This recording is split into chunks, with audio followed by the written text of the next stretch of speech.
Imagina, querido oyente, que te encuentras en una opulenta sala de un palacio renacentista italiano, donde las velas parpadean en candelabros de oro y los tapices susurran historias de poder y pasión. Es la medianoche, y las sombras danzan sobre los muros de mármol mientras los cortesanos, envueltos en sedas y terciopelos, intercambian miradas cargadas de secretos. En las cortes de Florencia, Venecia y Milán, en el corazón del Renacimiento, el sexo era un misterio envuelto en susurros, un juego peligroso que se jugaba tras puertas cerradas y cortinas de brocado. Pero, ¿por qué era el sexo el secreto mejor guardado en estas cortes vibrantes, donde el arte, la política y la ambición se entrelazaban? Esta noche, mientras te preparas para dormir, te invito a adentrarte en un mundo de intrigas y deseos ocultos, donde el amor carnal era tanto un arma como un delito, un placer prohibido que podía elevar a los humildes o derribar a los poderosos. Observa cómo una dama de honor desliza una carta perfumada entre los pliegues de su vestido de damasco azul, sus dedos temblando ligeramente mientras busca la mirada de un embajador extranjero. En otro rincón de la sala, un cardenal joven intercambia palabras aparentemente inocentes con la esposa de un banquero florentino, pero sus ojos revelan una historia muy diferente. Cada gesto, cada suspiro, cada roce accidental de manos enguantadas forma parte de una intrincada red de seducción que podía cambiar el destino de reinos enteros. En estas cortes, donde el matrimonio era una transacción política y el amor un lujo que pocos podían permitirse, la pasión encontraba caminos secretos para florecer. Las alcobas se convertían en cámaras de conspiración, y los jardines privados, iluminados apenas por la luna, servían como escenarios para encuentros que podían sellar alianzas o desatar guerras. Un beso robado podía significar la caída de una casa noble, una noche de pasión, la traición de toda una ciudad-estado. Los códigos de conducta eran estrictos, pero también creativos. Las damas aprendían el arte de comunicar sus deseos a través del lenguaje de los abanicos, el color de sus guantes, la forma en que llevaban sus joyas. Un broche colocado en el hombro izquierdo podía significar una invitación, una rosa blanca en el cabello, una promesa de encuentro al amanecer. Los caballeros, por su parte, dominaban el arte de la galantería peligrosa, sabiendo exactamente cuando una reverencia duraba un segundo más de lo apropiado, cuando un cumplido rozaba los límites de lo permisible. Porque en el Renacimiento, querido oyente, la reputación era más valiosa que el oro. Una mujer cuyo honor fuera puesto en duda podía ver destruida no solo su vida, sino la de toda su familia. Un hombre sorprendido en adulterio podía perder no solo a su esposa, sino sus tierras, su posición en la corte, incluso su vida. Por eso cada aventura amorosa requería la precisión de un relojero suizo y la astucia de un espía veneciano. Las alcahuetas y los confesores se convertían en figuras clave de este teatro de sombras. Las primeras, expertas en el arte de facilitar encuentros imposibles, conocían cada pasadizo secreto, cada escalera de servicio, cada momento en que los guardias cambiaban de turno. Los segundos, custodios de secretos confesados en la penumbra de las capillas privadas, poseían un poder que podía rivalizar con el de los propios señores de la corte. Pero quizás lo más fascinante de todo, querido oyente, era cómo estos secretos íntimos se entrelazaban con los grandes acontecimientos de la historia. Detrás de cada tratado firmado, de cada guerra declarada, de cada obra de arte comisionada, a menudo se ocultaba una historia de deseo, celos, venganza o amor no correspondido. Los grandes maestros del Renacimiento no solo pintaban vírgenes y santos, también inmortalizaban, en códigos visuales que solo los iniciados podían descifrar, los rostros de amantes prohibidos y las pasiones que movían el mundo. Prepárate, pues, para un viaje a través de las sombras del Renacimiento, donde el sexo, aunque nunca pronunciado en voz alta, era el latido secreto que impulsaba los corazones de reyes, reinas y cortesanos por igual. En esta noche de confesiones susurradas, descubrirás cómo el deseo modeló el destino de una época que cambió para siempre el curso de la humanidad. Ahora, querido oyente, mientras las velas se consumen lentamente y las sombras se alargan por los corredores de mármol, permíteme llevarte más profundo en este laberinto de pasiones clandestinas. En las cortes renacentistas de Italia, el sexo no era solo un acto de pasión, sino una moneda de cambio, un instrumento de poder y una danza peligrosa en el delicado equilibrio de la política. Cada caricia era una negociación, cada suspiro una declaración de guerra silenciosa, cada encuentro nocturno una pieza movida en el gran tablero de ajedrez del poder. En Florencia, bajo el gobierno de los Medici, las alcobas se transformaban en escenarios de alianzas estratégicas donde el futuro de la República se decidía entre sábanas de seda. Observa a las jóvenes nobles como Lucrecia Donati, la musa de Lorenzo el Magnífico, cuya belleza era solo la superficie de un intelecto político extraordinario. Estas mujeres no solo inspiraban poesía, sino que tejían redes de influencia a través de sus encantos, convirtiendo cada sonrisa en un tratado no escrito, cada mirada en una promesa de apoyo político.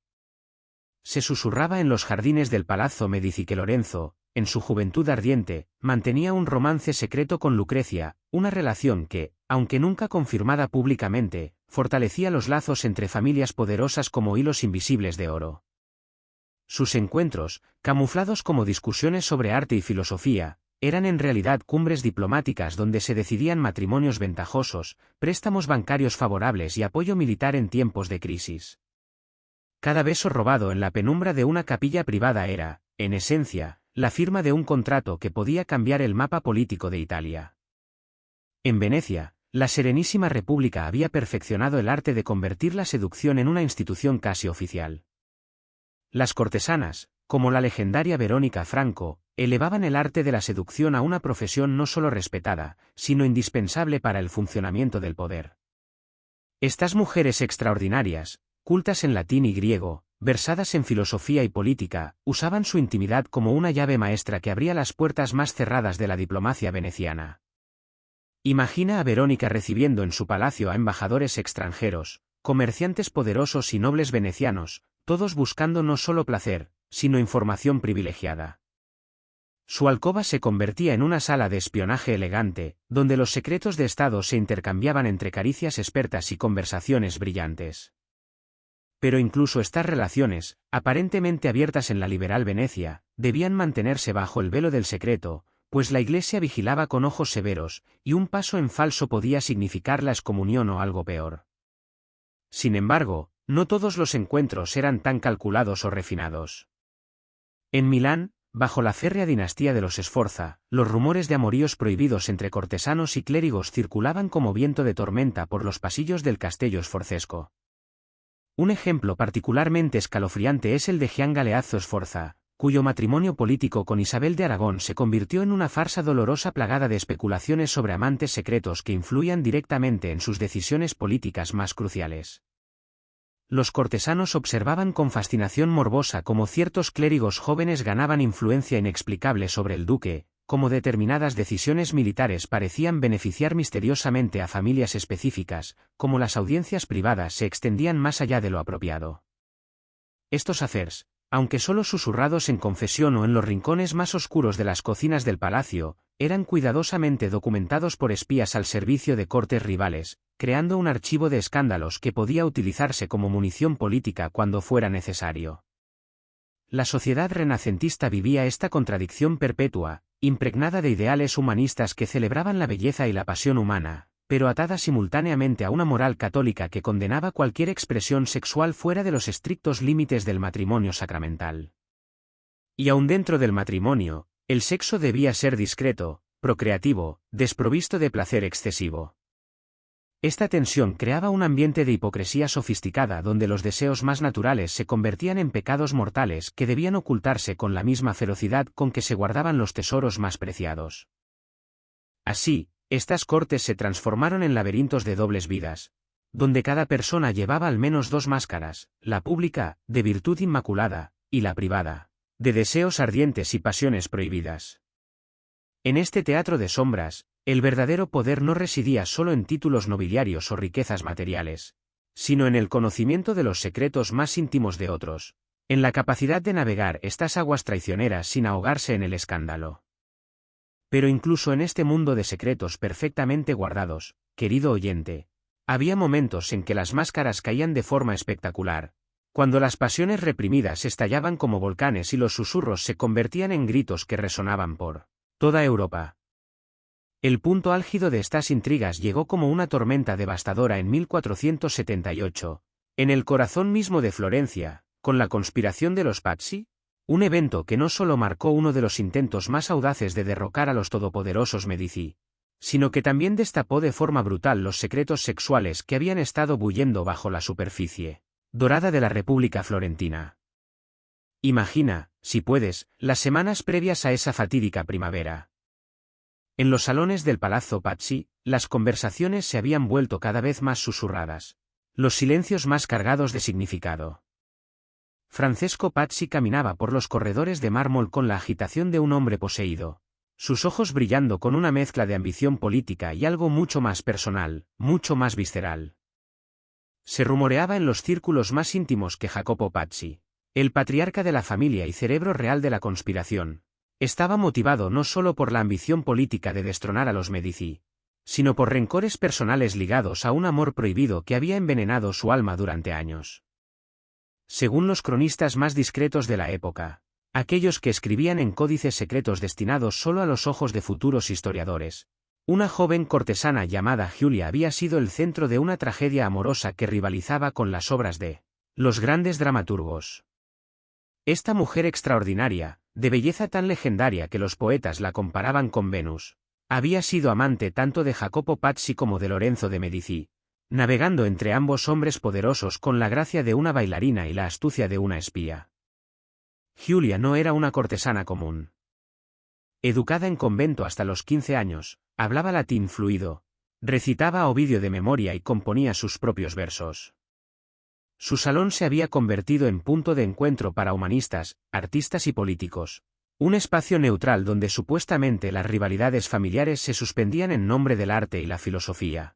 Pero bajo esta fachada cultural, se desarrollaba un triángulo amoroso que iba a cambiar el destino de Florencia. Los encuentros clandestinos entre Giulia y Lorenzo eran legendarios entre los iniciados. Se decía que el Magnífico había mandado construir un pasadizo secreto desde el Palazzo Medici hasta la villa de Giulia, un túnel subterráneo por donde podía viajar sin ser visto. Allí, entre libros de filosofía platónica y manuscritos griegos, los amantes discutían tanto política como poesía, sus cuerpos entrelazados mientras planificaban el futuro de la República. Pero Jacopo Pazzi, obsesionado con la misma mujer, había comenzado a infiltrar espías en el círculo íntimo de Giulia, documentando cada visita de Lorenzo, cada regalo, cada noche compartida. La rivalidad amorosa, aunque nunca admitida públicamente en una sociedad donde tales pasiones debían mantenerse en absoluto secreto, alimentó una animosidad entre las familias que trascendía las usuales disputas comerciales y políticas. Cada decisión de Lorenzo que favorecía los intereses Medici por encima de los Pazzi era interpretada por Jacopo no solo como una maniobra política, sino como una humillación personal, un recordatorio de que había perdido tanto a la mujer como el poder ante su rival más odiado. Cuando los Pazzi finalmente decidieron actuar, eligieron el escenario más sagrado y público posible, la Catedral de Santa María del Fiore, durante la Misa de Pascua. El plan era perfecto en su audacia blasfema, asesinar a Lorenzo y su hermano Giuliano durante la consagración, cuando todos estarían distraídos por el ritual sagrado. Pero los conspiradores no contaban con la lealtad feroz que Lorenzo había inspirado, ni con la red de informantes que Giulia, sin saberlo, había puesto en movimiento. El plan fracasó de manera espectacular. Giuliano cayó bajo las dagas de los asesinos, su sangre manchando las piedras sagradas, pero Lorenzo logró escapar herido a la sacristía. La venganza fue inmediata y terrible. Los florentinos, enfurecidos por la profanación de la catedral y la muerte del querido Giuliano, se lanzaron sobre los conspiradores con una furia que superó incluso las expectativas de Lorenzo. Pero fue el destino de Giulia lo que reveló la verdadera naturaleza del poder sexual en estas cortes. Atrapada en el torbellino de la conspiración fallida, fue acusada de traición y herejía, cargos que a menudo enmascaraban delitos sexuales en la moral implacable de la época. En un juicio público que se convirtió en espectáculo, su relación con ambos hombres fue aireada no como prueba de amor o pasión humana, sino como evidencia irrefutable de su supuesta corrupción moral y política. Los detalles íntimos de sus encuentros con Lorenzo fueron diseccionados públicamente, cada caricia documentada como evidencia de conspiración, cada beso interpretado como traición. Fue desterrada de Florencia para siempre, su nombre ceremonialmente borrado de todos los registros oficiales, como si nunca hubiera existido. Los Pazzi supervivientes se enfrentaron a ejecuciones brutales, sus cuerpos colgados de las ventanas del Palazzo della Signoria como advertencia macabra. Y así, querido oyente, mientras las campanas de Florencia aún resonaban con el eco de la tragedia, las cortes renacentistas de toda Italia comenzaron un proceso de transformación que sería tan sutil como profundo. Tras escándalos como el de los Pazzi, que había demostrado de forma apocalíptica cómo las pasiones privadas podían convertirse en catástrofes públicas, las cortes redoblaron sus esfuerzos por ocultar las pasiones que las animaban, creando sistemas de secretismo tan elaborados como las máquinas de guerra de Leonardo da Vinci. La Iglesia, siempre vigilante como un halcón sobre su presa, intensificó su control con una determinación que rozaba la obsesión. Los predicadores dominicos, especialmente los seguidores de Savonarola, se convirtieron en cruzados de la moral, predicando desde los púlpitos contra la lujuria con una vehemencia que hacía temblar los pilares de las catedrales. Sus sermones, cargados de amenazas de condenación eterna, crearon un clima de terror moral donde cada mirada prolongada, cada sonrisa coqueta, cada roce accidental podía ser interpretado como evidencia de pecado mortal. Los confesionarios se convirtieron en centros de espionaje divino, donde los pecados susurrados se transformaban en información política. Los sacerdotes, entrenados para reconocer las sutilezas del deseo humano, desarrollaron técnicas de interrogatorio que habrían impresionado a los inquisidores más experimentados. Cada confesión de adulterio, cada admisión de lujuria, se archivaba mentalmente como munición potencial contra familias rivales o enemigos políticos. Las mujeres, en particular, enfrentaban un escrutinio tan feroz como el fuego del infierno que predicaban los clérigos. Una noble que diera un paso en falso, que fuera vista hablando demasiado tiempo con el embajador equivocado o que recibiera una visita nocturna inexplicable, podía encontrarse confinada a un convento antes del amanecer. Estos exilios forzados se presentaban como decisiones familiares piadosas, pero todos sabían que eran sentencias de muerte social. Detrás de los muros conventuales, estas mujeres desaparecían de la historia como si nunca hubieran existido. Las cortesanas, esas equilibristas del deseo, caminaban una línea más delgada que el filo de una navaja entre el prestigio y la condena absoluta. Debían mantener un equilibrio imposible, ser suficientemente seductoras para atraer a clientes poderosos, pero lo bastante discretas para evitar la ira eclesiástica. Desarrollaron códigos de comunicación tan complejos como los utilizados por los diplomáticos, sistemas de señales que podían transmitir invitaciones, advertencias o rechazos a través de la posición de una flor en el cabello o el color de un guante desechado casualmente. Los hombres, aunque menos castigados por la doble moral de la época, también debían navegar estas aguas traicioneras con extrema cautela. Un escándalo sexual podía debilitar fatalmente su autoridad política, convirtiendo a un señor temido en objeto de burla. Algunos desarrollaron matrimonios de conveniencia tan elaborados que parecían obras teatrales, representando la perfecta armonía conyugal en público mientras mantenían vidas paralelas completamente separadas en privado. Pero el Renacimiento, con su espíritu inquieto e innovador, no se someterían fácilmente a estas restricciones. Los ideales humanistas, que celebraban la dignidad y la complejidad de la experiencia humana, comenzaron a cuestionar la rigidez de la moral tradicional con una audacia intelectual que era en sí misma revolucionaria. Filósofos como Pico della Mirandola escribían sobre la dignidad del hombre en términos que incluían implícitamente sus pasiones y deseos como parte natural de la condición humana. Figuras transgresoras como Pietro Aretino, el célebre poeta satírico conocido como el flagelo de los príncipes, rompieron tabúes con una audacia que dejaba sin aliento a sus contemporáneos. Sus versos subidos de tono no solo describían actos sexuales con una franqueza escandalosa, sino que se burlaban abiertamente de la hipocresía de papas, cardenales y nobles que predicaban virtud mientras practicaban vicios. Aretino convirtió la sátira sexual en un arma política, demostrando que la risa podía ser más poderosa que las amenazas de excomunión. Sus famosas posturas y sus diálogos eróticos circulaban clandestinamente por todas las cortes europeas, copiados a mano y pasados de noble en noble como contrabando literario. Estos textos eran simultáneamente obras de arte, manifiestos de libertad sexual y armas de destrucción contra la autoridad moral establecida. A medida que el Renacimiento maduraba y comenzaba su transformación hacia el período barroco, La sociedad empezó a adoptar una visión más matizada y sofisticada de la intimidad humana, aunque siempre bajo el peso aplastante de la tradición religiosa. Los secretos de las alcobas renacentistas comenzaron a filtrarse hacia el dominio público a través del arte y la literatura, desde los cuadros sensuales de Tiziano, donde Venus emergía de las sábanas con una sensualidad que desafiaba cualquier interpretación puramente alegórica, hasta las intrigas mordaces de las comedias de Maquiavelo, donde los enredos amorosos se entrelazaban con las maquinaciones políticas de manera que resultaba imposible separarlos. Sin embargo, querido oyente, la necesidad de discreción nunca desapareció del todo de la cultura europea, dejando un legado de misterio y duplicidad que aún fascina a historiadores y artistas por igual. Los ecos de aquellas pasiones susurradas en los pasillos de mármol de Florencia, Venecia y Milán siguen resonando en nuestros días, recordándonos que el deseo humano, por muy reprimido que esté, siempre encuentra formas de manifestarse, y a veces, de cambiar el curso mismo de la historia. Y así, querido oyente, mientras las sombras de esta noche se profundizan y las velas se consumen hasta convertirse en charcos de cera dorada, llegamos al final de nuestro viaje extraordinario por las cortes renacentistas, donde el sexo, ese secreto mejor guardado de una época, era tanto un motor implacable de poder como una fuente constante de peligro mortal.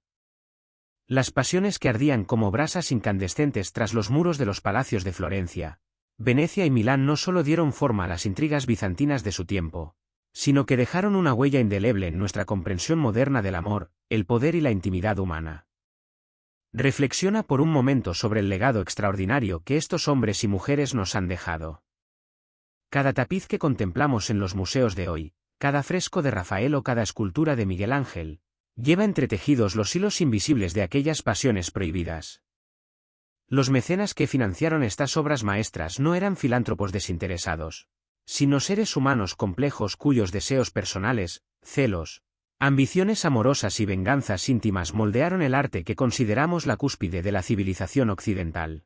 La Capilla Sistina, por ejemplo, no es solo un monumento a la fe cristiana, sino también el resultado de las intrincadas redes de poder y favor que se extendían desde las alcobas papales hasta los talleres de los artistas.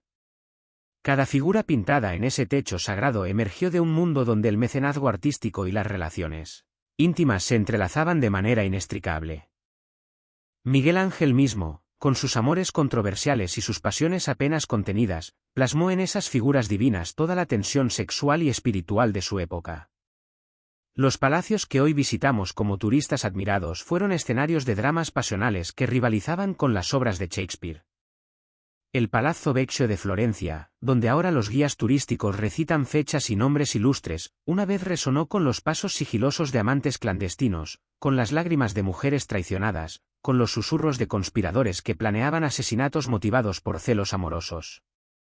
Pero quizás lo más fascinante de todo es cómo estos secretos, guardados con tanto cuidado durante siglos, han comenzado a emerger gradualmente gracias al trabajo meticuloso de historiadores modernos. Los archivos secretos del Vaticano, las cartas privadas descubiertas en las paredes de palacios en renovación, los diarios íntimos que sobrevivieron a las hogueras de libros prohibidos, todos van revelando lentamente la verdadera textura emocional del Renacimiento. Hemos aprendido que Lucrecia Borgia, demonizada durante siglos como símbolo de la corrupción papal, fue en realidad una mujer extraordinariamente inteligente que navegó un mundo masculino hostil con una habilidad política que hubiera impresionado a Maquiavelo. Sus supuestos escándalos sexuales fueron, en gran medida, invenciones de enemigos políticos que sabían que atacar la sexualidad de una mujer era la forma más efectiva de destruir su reputación. La correspondencia privada de Isabella de Este, recientemente descifrada, revela a una mujer que utilizaba su sensualidad como instrumento diplomático con una sofisticación que transformó Mantua en una potencia cultural europea. Sus aventuras amorosas eran, en realidad, alianzas estratégicas cuidadosamente orquestadas que aseguraron la supervivencia de su ducado durante décadas de guerras devastadoras.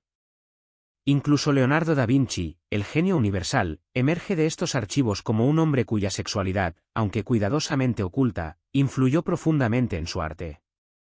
Sus famosas anatomías no eran solo estudios científicos, sino exploraciones apasionadas del cuerpo humano que reflejaban sus propios deseos prohibidos. La sonrisa enigmática de la Mona Lisa cobra nuevo significado cuando comprendemos el contexto de secretos sexuales en el que fue creada. Hoy, en un mundo donde los secretos se desvelan en un instante a través de pantallas iluminadas y la privacidad se ha convertido en un lujo cada vez más raro, podemos mirar atrás con una mezcla de horror y admiración ante la habilidad sobrehumana de los cortesanos renacentistas para guardar sus deseos más profundos en las sombras durante décadas, incluso siglos. Su capacidad para vivir vidas dobles tan complejas que requerían la maestría de actores profesionales nos parece ahora casi imposible. Pero también debemos reconocer el costo terrible de este sistema. Por cada Julia que conocemos por su trágico destino, hubo cientos de mujeres cuyos nombres fueron borrados completamente de la historia. Por cada Lorenzo que pudo navegar sus pasiones sin consecuencias devastadoras, hubo incontables hombres menores cuyas vidas fueron destruidas por un momento de indiscreción.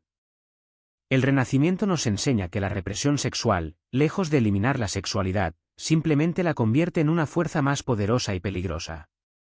Cuando el deseo se ve obligado a operar en las sombras, se vuelve más intenso, más desesperado, más capaz de generar tanto belleza extraordinaria como destrucción absoluta. Mientras te acuestas esta noche, querido oyente, piensa en aquellos hombres y mujeres extraordinarios que vivieron en un mundo de máscaras de seda y susurros de terciopelo, donde un beso robado en un jardín iluminado por la luna podía cambiar el destino de una dinastía completa, donde una carta de amor interceptada podía desatar una guerra, donde la belleza de una mujer podía inspirar tanto obras maestras inmortales como conspiraciones que derribaran gobiernos. Que sus historias te recuerden la fragilidad eternal de los secretos humanos y la fuerza indomable de la pasión que late en cada corazón. Que duermas tranquilo esta noche, libre de las intrigas mortales de antaño, y que despiertes mañana con un renovado aprecio por la libertad de amar en un mundo más abierto, aunque nunca del todo libre de sombras y misterios. Buenas noches, y que tus sueños estén llenos de la belleza y el misterio del Renacimiento, pero libres de sus peligros letales.